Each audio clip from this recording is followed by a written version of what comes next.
We're going to talk about the hindrances. Let me begin with Namo Tassa. Namo Tassa Bhagavato Arahato Samma Sambuddhassa. Sadhu, sadhu, sadhu.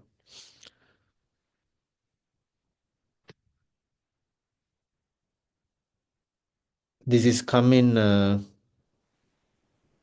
Anguttara Nikaya, Numerical Discourse, Obstructions or Hindrances. Thus have I heard. On one occasion, the Blessed One was dwelling at Savatthi in Jeta's Grove, Anathapindika's park, where the Blessed One addressed the bhikkhus, Venerable Sir. Those bhikkhus replied. The Blessed One said this.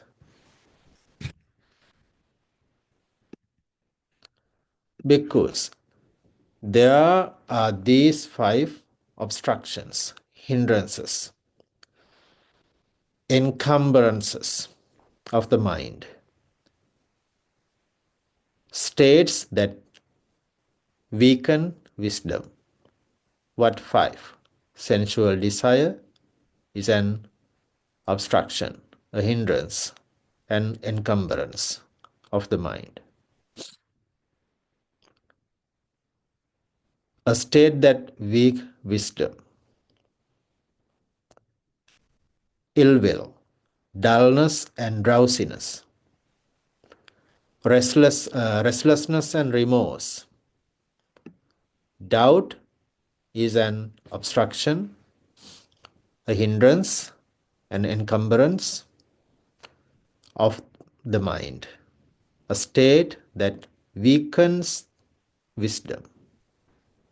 These are the 5 obstructions, hindrances, encumbrances of the mind. States that weaken wisdom. So I will stay here to get a sense of this teaching, and then we can go through the rest. Basically, hindrances are described as unwholesome actions of a person. Once Buddha was questioned by a monk. He asked Bhante, it calls unwholesomes. What is unwholesomes? Then Buddha replied, hindrances are unwholesome. Hindrances are unwholesome.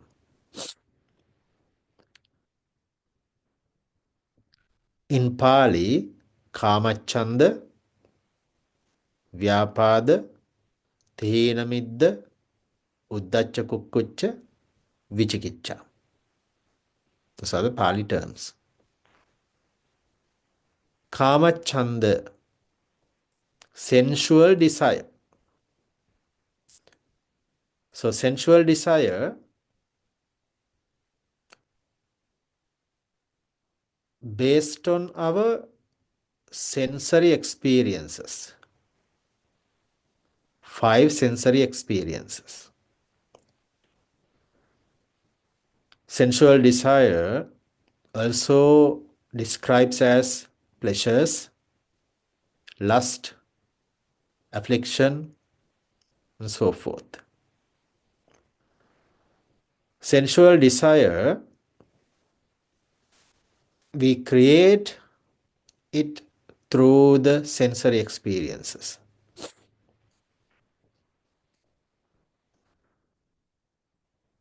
Whatever we experience through the eyes, nose, tongue, ear, and the body,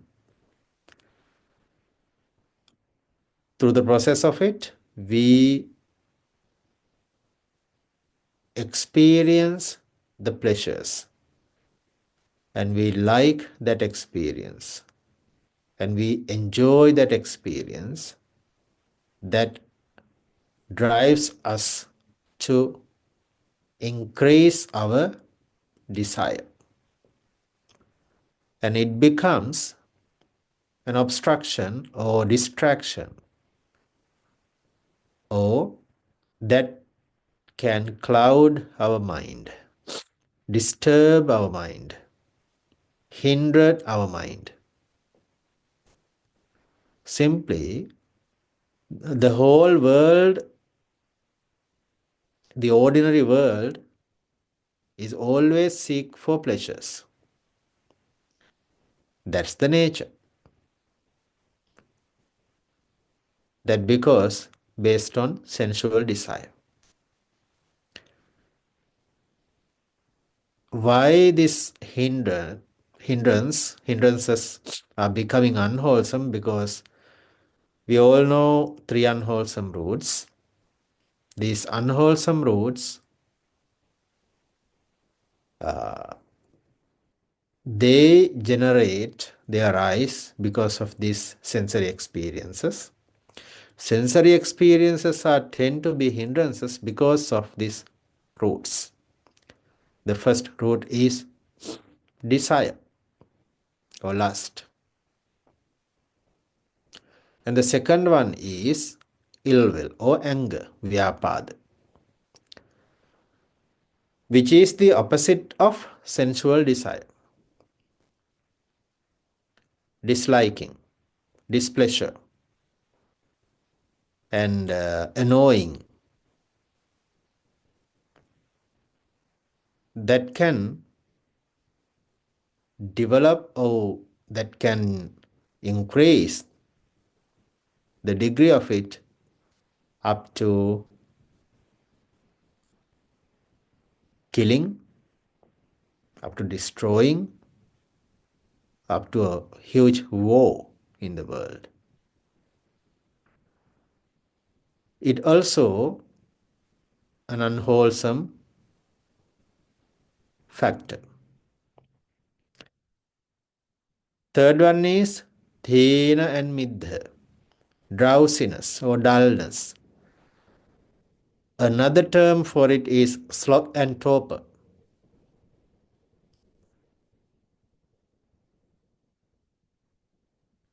Laziness, sleepiness, lethargy, and not wanting to do, and lack of energy, so forth. This is not only the bodily feelings, it's about the mind, mental and physical letharginess or drowsiness, dullness.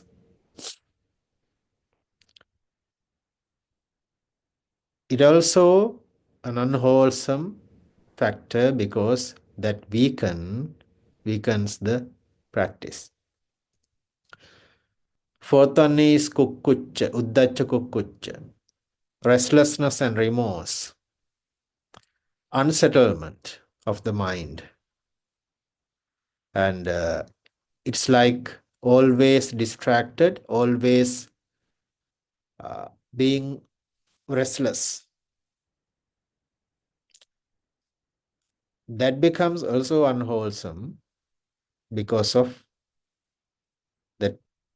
the basics, the previous hindrances. The fifth one is doubt. Doubt means the doubting about the Buddha, Dhamma, and Sangha, and Sila, and the practice. And also,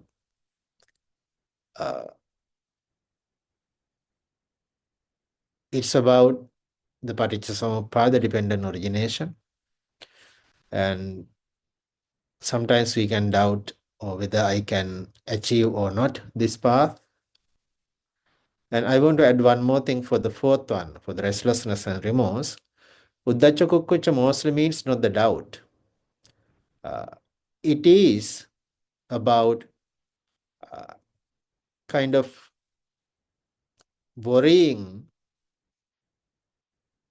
about myself that whether I can achieve or not this liberation, and am I ready to meditate,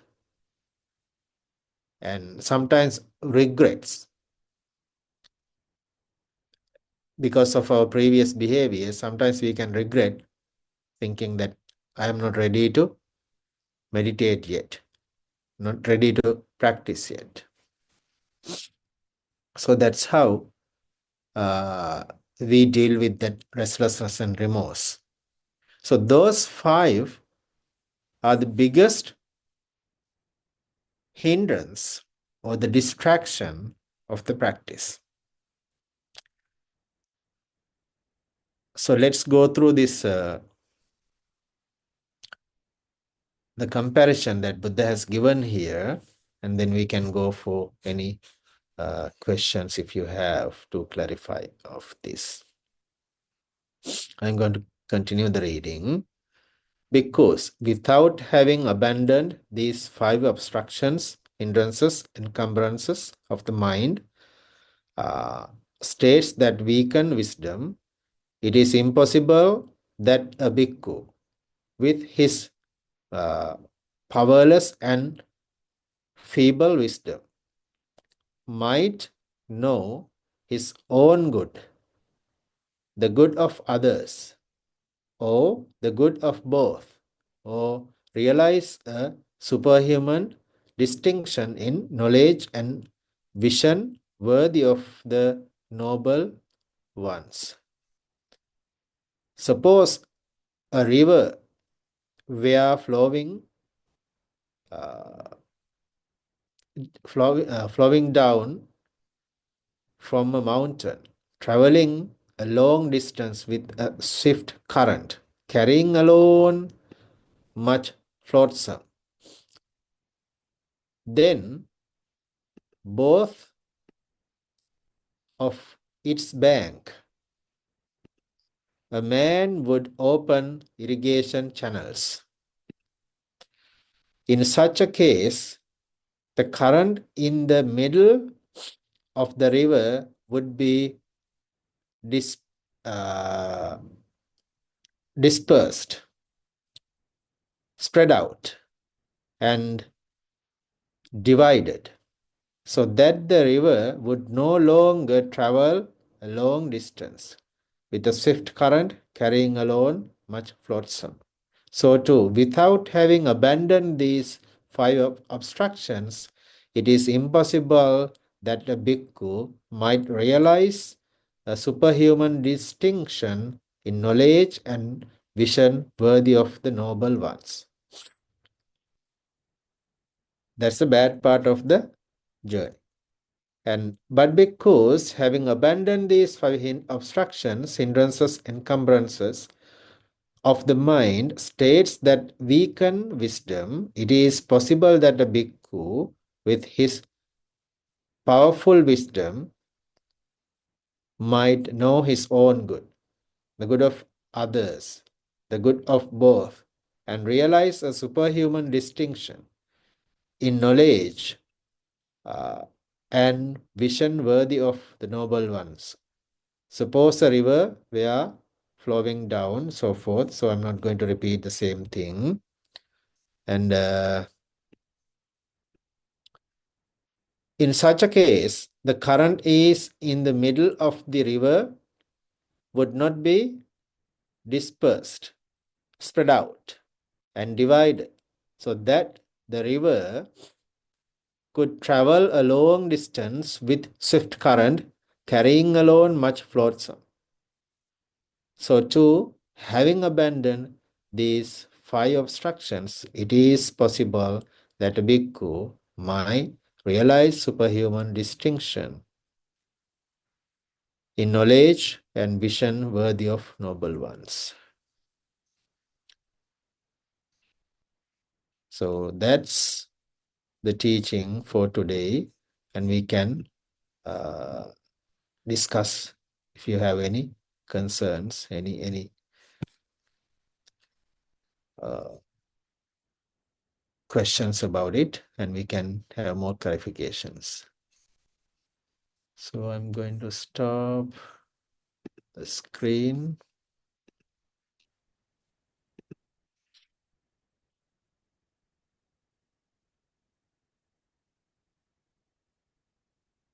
So basically, you have basic understanding about the hindrances, but I just wanted to start the topic, which is very related to the practice. And remember, this is not to just to gather the details into your notebook. This is to apply. This is something to apply in your practice. As long as we do not apply, notes are nothing. Yes, Sister Veena. Just a question. When I was meditating, I could sense my heartbeat and temperature changes. Is that considered a distraction? That's a good point. As long as you take it as a distraction, it can be a distraction. So otherwise, those are simple things. And so, are you having some breathing issues? Not really, just that the breathing became very sort of minimal Right. and Being silent or quiet? yeah. So, you weren't panicked there, right? With the silentness? A little bit sort of trying to note, trying to see what other sensations. So some of these just Okay. So, vibrance, so this kind of things can happen if we try to change the observation, but I'm not going to conclude it right away, but can be a distraction if we get it as a distraction. So otherwise, just let it go and keep observing. We'll see next time what happens. We cannot make a judgment at once. Mhm.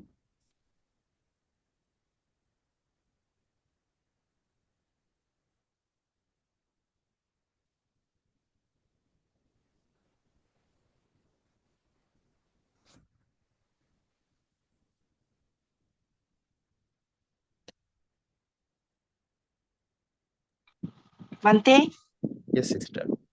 may I ask, failing to uh, get rid of this obstacle, the five obstacle, meaning it will prevent our mindfulness, right? And Yeah. also it will prevent our achievements to nirvana. May I say that? Yes, because the the the the meaning of hindrances is nivarana. Nivarana means nibbana. Varana means obstruction or covering up. All right.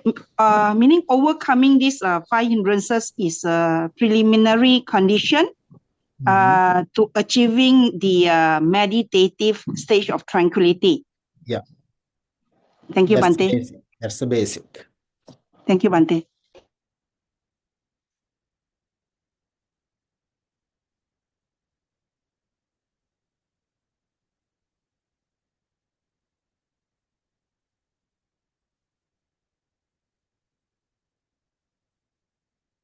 So we all are hindered in different degrees.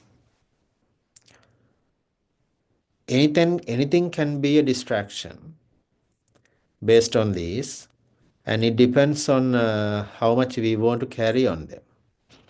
That Sister SG mentioned that her experience, that's an authentic experience actually while she was walking.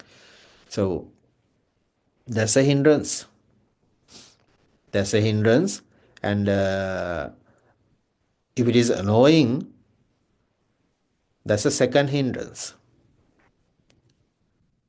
Kind of annoying and upsetting, and then then it becomes two distractions. Then how? Because that happening, that action outside is one, and then we focus on it, and then it's a distraction, yes, because we experience it through the years also.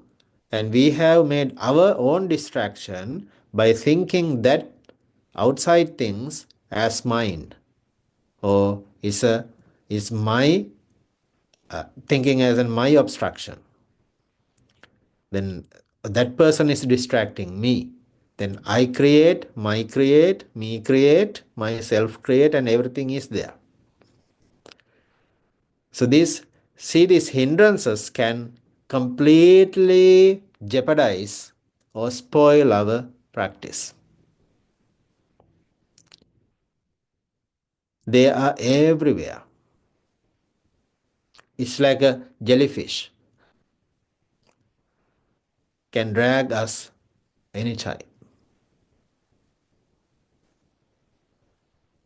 Therefore, we have to be careful. And as long as we understand, we can be free from it. Otherwise, we are totally caught by that hindrances. So this is my famous and very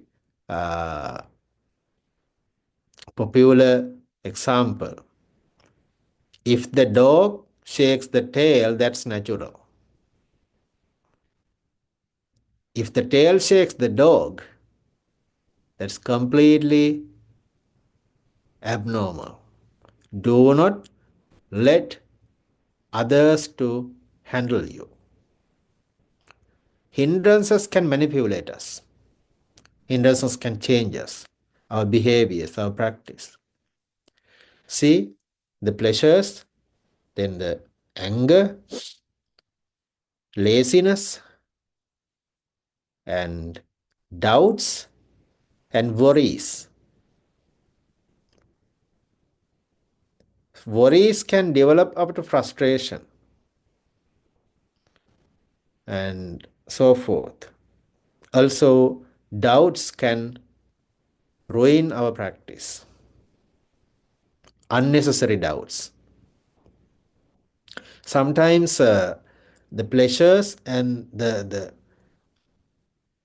anger and laziness are very visible. We can understand them. But the other two, it's quite invisible. It's hard to understand what happens there. So therefore, we need to be fully aware of these unwholesome factors, which is hindrances. And they directly generate through the sensory experiences. But we cannot shut down the senses all the time, but still we need to be aware. We should be mindful with these happenings or experiences. That's the teaching for today.